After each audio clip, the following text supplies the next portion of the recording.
Assalamualaikum warahmatullahi wabarakatuh.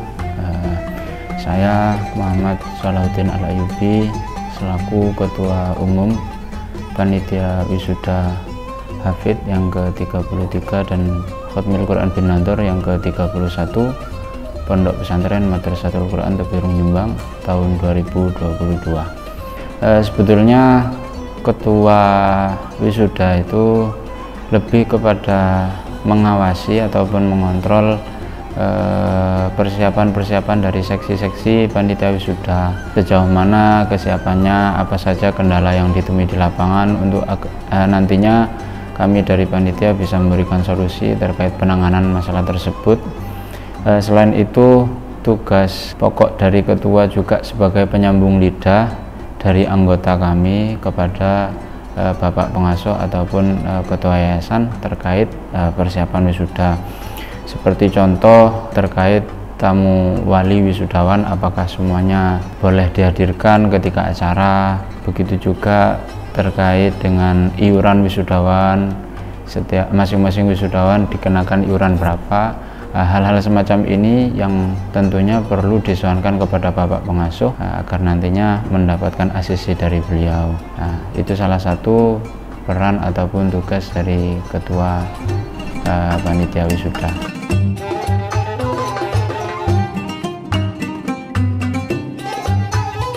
Dimulai dari Ketua Umum.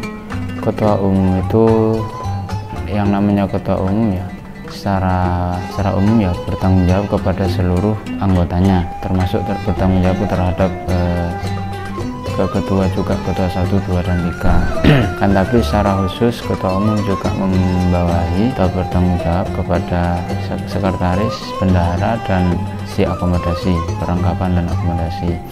Lalu ada Ketua 1, Ustadz Izuknu Abdisalam, yang bertanggung jawab membawahi si acara, lalu si dekorasi dan si humasi.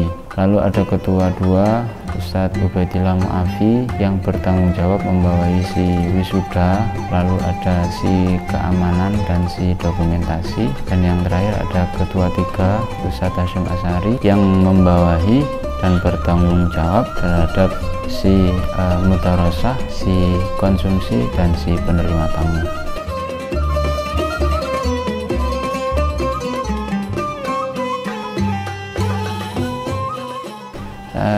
Koordinasi di hari H, karena kami di ketua sendiri ada 4 orang membawahi masing-masing keanggotaannya. Tentunya koordinasi awalnya kalau itu dari si keamanan katakanlah berkoordinasi dahulu terhadap ketua yang membawahi si keamanan, begitupun dengan si yang lain. Terus untuk memudahkan koordinasi di hari H, karena sebagaimana yang kita tahu di hari H itu pasti banyak yang sibuk dan fokusnya terpecah-pecah, kami menyediakan HT sebagai alat komunikasi supaya ketika ada kendala-kendala di lapangan bisa teratasi dengan segera. Dimulai dari rangkaian agenda ataupun rundown acara telah kami susun dan sudah selesai. Lalu terkait undangan untuk tamu wisuda sebagian besar sudah tersampaikan, begitupun juga dengan atribut perlengkapan wisudawan hampir semuanya sudah jadi, tinggal ada beberapa yang masih proses. Begitupun juga dengan sarana dan prasarana terkait acara wisuda nanti, seperti konsumsi, akomodasi, dan sebagainya. Begitupun juga dengan dokumentasi, semuanya sudah kami persiapkan. Begitupun dengan kami melakukan koordinasi dengan pihak-pihak terkait agar acara wisuda ini berjalan lancar. Tentunya kami perlu koordinasi dengan tim keamanan di sekitar pondok, yang mana semuanya tujuannya agar supaya acara ini berjalan dengan lancar dan maksimal. agar supaya komunikasi ini berjalan lancar dan maksimal, tidak semua yang disampaikan oleh anggota lalu langsung kami soalkan kepada Bapak Pengasuh. Tentunya ada beberapa hal yang sekiranya menurut kami tidak perlu disoalkan dan cukup dimusyawarahkan di internal panitia saja. Namun juga ada beberapa hal yang harus segera disoalkan seperti tadi terkait kepastian apakah wisudawan semuanya boleh hadir, kait iuran wisudawan nominalnya berapa dan lain sebagainya. Nah, hal-hal semacam itu yang perlu segera kami soalkan. Beberapa bulan yang lalu kami soal perihal pengisi orasi ilmiah acara wisuda kepada Bapak Pengasuh. Waktu itu beliau menyarankan kami untuk meminta rekomendasi dari Pak Yai Musain. Akhirnya kami soal ke dalamnya Yai Musain. Di situ beliau merekomendasikan 2 nama, yang salah satunya ialah Profesor Sahiron. Beliau selaku Wakil Rektor 1 UIN Sunan Kalijaga Yogyakarta. Selain itu beliau juga Ketua Asosiasi Ilmu Al-Quran dan Tafsir di Indonesia. Tentunya melalui rekomendasi beliau kami berangkat menuju ke Yogyakarta. Di situ kami disambut oleh teman-teman alumni IAMG yang ada di Yogyakarta. Lalu kemudian kami berkoordinasi dan bareng-bareng sowan ke beliau, Profesor Sahiron Samsudin. Kalau tema itu hasil musyawarah dari ketua panitia dengan pengurus unit tahfidz, lalu disoalkan kepada Bapak Pengasuh dan mendapat asisi dari beliau. Kendala utama di tahun ini mungkin terkait data, ya. Karena di awal persiapan itu kami masih belum bisa memastikan apakah wali wisudawan ini datang semuanya atau hanya datang sebagian atau tidak datang sama sekali seperti tahun kemarin. Seperti yang kita ketahui bersama, tahun ini bisa dibilang new normal. Tentunya kita menyesuaikan dengan era yang baru ini, dan kami baru memperoleh kepastian bahwasanya wali wisudawan datang semua itu hamin 2 bulan yang lalu. Nah, jadi 2 bulan yang lalu baru ada kepastian terkait wali wisudawan yang didatangkan semuanya, Bapak dan Ibu. Itu kendalanya. Lalu terkendala juga dengan persiapan yang sedikit mepet, utamanya dalam mempersiapkan atribut wisudawan hafidz, karena SK wisudawan ini sebenarnya kendala-kendala yang dialami semua panitia sebelum kami. Jadi SK wisudawan itu diterbitkan hanya kurang lebih 20 hari sebelum pelaksanaan wisuda. Akhirnya dengan waktu yang singkat itu kami dituntut semaksimal mungkin untuk mempersiapkan segala hal yang dibutuhkan terkait wisudawan, utamanya dari wisudawan hafidz. Lalu untuk kendala-kendala yang pasti ada menurut saya, seperti komunikasi antar lini dari satu si ke si yang lain, dari ketua dan bawahannya mungkin perlu ditingkatkan lagi agar supaya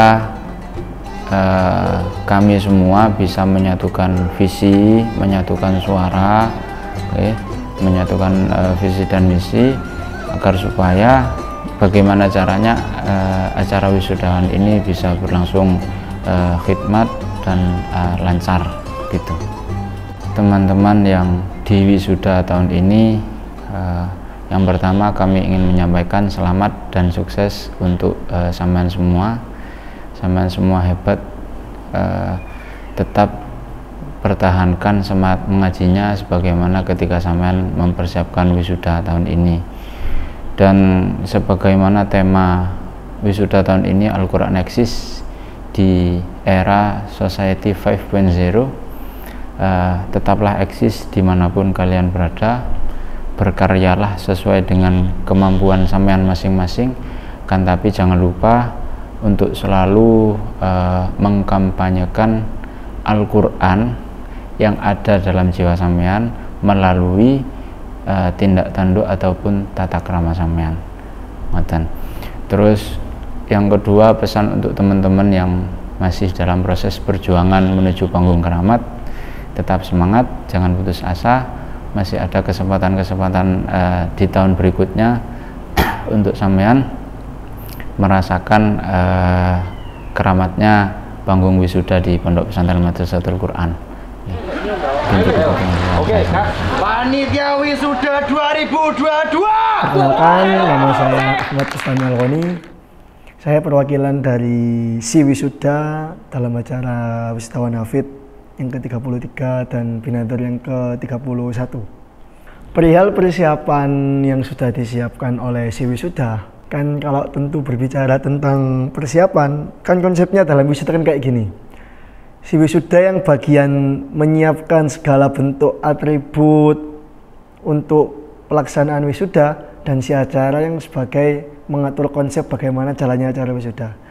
Jadi mungkin terus pada saat acara wisuda nantinya kita bekerja sama dengan si acara, terus ada perwakilan dari bendahara dan juga ada perwakilan dari sekretaris, yang dimana nantinya kita bekerja sama untuk standby di tempat lokasi acara wisuda. Jadi pada saat acara besok tanggal 24 Desember itu, si acara, si wisuda, bendahara dan sekretaris itu kebagian ada di beberapa titik untuk mengkoordinir bagaimana jalannya acara wisuda. Atribut yang sudah kita siapkan seperti vandel untuk seluruh wisudawan binator maupun hafid itu sudah setengah yang datang. Seragam untuk wisudawan binator juga sudah siap. Jadi ya tinggal 90%, 10%-nya nanti pembagian. Pertama kan tentu pada saat pemilihan atribut seperti baju, kan kita kan memakai baju batik ya. Kalau baju batik untuk yang membeli contoh bahan kainnya itu ada dari para ketua umum, ketua umum, ketua 1, ketua 2, ketua 3 ya, para ketua lah. Itu yang membeli kainnya. Jadi dari si wisuda sendiri itu hanya ya mencarikan penjahit, habis itu ya menyetorkan ukuran-ukuran dan lain-lain. Seperti itu. Dan kalau untuk yang saba'ah, karena saba'ah kan beda. Jadi kalau untuk wisudawan hafid atau binator kan memakai batik, kalau wisuda saba'ah itu kan memakai jas. Jadi kalau wisuda saba'ah, dari kami si wisuda mengantarkan para wisudawan saba'ah tersebut ke penjahit untuk dibuatkan jas. Kalau untuk vandel dan cenderamata, habis itu ada medali, itu juga di tempat yang berbeda-beda lah. Seluruh vandel sudah, karena pembuatannya itu ada di Tulungagung, jadi kita harus mengambil ke sana untuk persiapan vandel. Kalau untuk medali di Malang, jadi kalau medali insya Allah dikirim, kalau vandel kita ambil. Karena medali kan ya nggak sebegitu banyak sih mungkin kan untuk seluruh wisudawan tahfidz. Kalau vandel kan seluruh wisudawan, dan juga barang yang dibuat kan berbeda. Kalau medali dikirim pun bisa, karena memang bahannya nggak gampang pecah. Kalau vandel kan marmer, jadi ya gampang pecah, makanya kita punya inisiatif. Pada saat pengambilan mesti dari tim panitia wisuda selalu mengambil di Tulungagung, seperti itu. Enggak, jadi konsepnya itu kan beli kain, habis itu kan di situ persetujuan dari ketua. Jadi dari si wisuda hanya mendapatkan kain, nanti kayaknya modelnya seperti ini, oke ya udah. Dari kita hanya manut apa dari ketua, kalau ketua bilang kayaknya seperti ini ya udah. Jadi kita hanya pelaksana, entah itu ukurannya bagaimana, ukurannya apa, hanya itu saja. Kalau untuk pemilihan kain sepenuhnya ada di para ketua. Karena pada saat ini yang sudah datang itu kan yang sudah memang benar-benar lengkap itu kan seragam wisudawan binator. Karena kita tidak mau terburu-buru, jadi nunggu besok tanggal 19 Desember sekalian pengambilan vandel. Insya Allah tanggal 20 Desember kita akan membagikan untuk wisudawan binator atribut seragam sama vandel. Untuk tanggal 21-nya insya Allah juga akan ada pembagian vandel dan seragam bagi wisudawan tahfidz. Seperti itu. Nah, kalau berbicara kendala tentu mungkin ya dalam sebuah organisasi kan tidak lepas dari kendala tentunya. Karena ini kan persiapannya kan dimulai dari kisaran bulan Agustusan kalau dari si wisuda sendiri. Karena memang Mungkin dalam setiap job desk beda-beda. Kalau dari si wisuda sendiri itu dimulai dari bulan Agustus. Jadi kita mempersiapkan secara matang tentang apa-apa yang akan disiapkan.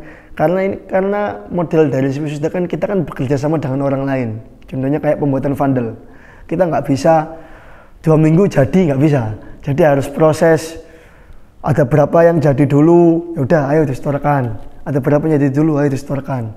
Jadi prosesnya juga lama dan kendala-kendala juga mungkin banyak. Contohnya kemarin ada beberapa wisudawan yang, contoh kan ada beberapa wisudawan tahfidz yang sudah boyong. Itu kan merupakan sebuah kendala bagi kami. Yang pertama mengenai biodata yang untuk di buku kenang-kenangan wisuda. Habis itu di pemotretannya juga yang bekerja sama dengan si dokumentasi. Itu kan sebuah kendala. Di sisi lain kendala seperti itu, di sisi lain juga adalah kendala masalah akses ketika kita mengambil barang. Contohnya aja seharusnya SK wisudawan tahfidz itu kan tanggal 3 kemarin insya Allah. Tanggal 3 kemarin baru diputuskan bahwasanya 165 wisudawan sudah dipastikan mengikuti wisuda. Sedangkan dalam hal itu beberapa persiapan contohnya seperti vandal kan berarti harus diselesaikan dalam jangka waktu yang ya 2 mingguan. Jadi bagaimana kita menjalin komunikasi dengan pihak pembuat vandal di Usakno, ya usaha yang digunakan dari si wisuda sendiri adalah komunikasi yang baik dengan pembuat vandal, cenderamata dan lain-lain, karena memang waktu yang sudah ditentukan itu sangat mepet. 20 hari untuk membuat vandal 150 itu menurut saya ya kalau untuk percetakan besar mungkin bisa, tapi itu kan sangat mepet. Belum juga nanti apabila ada kendala salah nama atau lain-lain kan seperti itu. Kalau untuk kendala-kendalanya ya hanya masalah teknis saja sih. Tapi kalau untuk kesiapan insya Allah sudah siap, hanya tinggal membagikan saja. Jadi kalau si wisuda sendiri memang difokuskan ke persiapan bagi para wisudawan. Kalau untuk seragam panitia itu nantinya di ketua umum, di ketua lah, para ketua. Seragam panitia ada di ketua. Jadi ada 2 kalau dari si wisuda sendiri. Yang pertama menyiapkan atribut, dan ketika hari H karena memang persiapannya sudah selesai, maka kita membantu si acara dalam mengkoordinir pada pelaksanaan wisuda. Jadi ada 2. Iya, tadi kelupaan. Buku memori juga tanggung jawab dari si wisuda, buku memori. Karena memang apa ya, pergantian buku memori itu dari tahun kemarin itu aslinya masuk ke sekretaris karena pada tahun kemarin itu rapat akhir dan diputuskan bahwasanya buku memori diikutkan wisuda. Jadi sekretaris hanya difokuskan pada saat surat menyurat. Jadi untuk desain buku memori, input data di buku memori, semua ada di tanggung jawab si wisuda. Jadi wakil tanggung jawab si wisuda ya. Mungkin ini juga tidak terjadi hanya di si wisuda ya.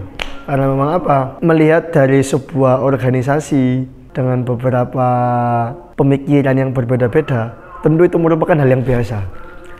Contoh, saya dengan anggota yang lain tentu punya pemikiran yang berbeda-beda. Jadi hal yang berat mungkin adalah menyatukan satu pemikiran. Tapi di sisi lain, jika berbicara sebuah organisasi, tentu dalam sebuah organisasi yang baik dan sehat, tentu harus ada problematika yang ada. Agar menjadi sebuah ya kayak pencapaian atau sebuah koreksi bagi diri masing-masing, bahwasanya berjalannya sebuah organisasi tanpa ada kendala itu malah perlu dipertanyakan apakah organisasi tersebut berjalan atau enggak. Dan mungkin hal yang menjadi hal problem yang bagi kami sendiri tentunya kalau di si wisuda sendiri ya aman-aman aja, karena memang kesiapan kita sudah dari bulan Agustus, dan itu dari teman-teman juga 12 anggota dengan koordinator itu juga sangat sigap lah, dalam artian sangat sigap. Di situ kita juga bekerja sama, terus menjalin komunikasi, keakraban, itu kan menjadi sebuah poin penting dalam sebuah organisasi.